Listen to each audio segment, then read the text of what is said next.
మనిషి అనేవాడు ఏదో ఒక రోజు మార్పు చెందాలి. మార్పు చెందకపోతే మరి అతడు మనిషే కాదు. నిన్ను మార్చాలని ప్రభు అయిన క్రీస్తు శరీరధారిగా ఈ లోకానికి వచ్చాడు.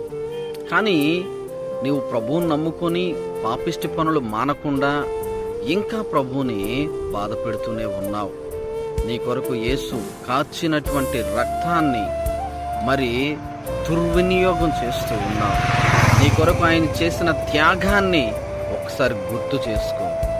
గుర్తు చేయకపోతే నీకంటే మూర్ఖురాలు ఇంకెవ్వరూ కూడా ఉండరు. కాబట్టి మార్పు చెందు. ప్రభు ఇచ్చే ఆశీర్వాదాలు నీవు పొందుకోవాలంటే, మంచి స్థితిలో ఉండాలంటే, ప్రభు కృప నీ మీద ఉండాలంటే ఈ రోజు నుంచైనా మార్పు చెందు.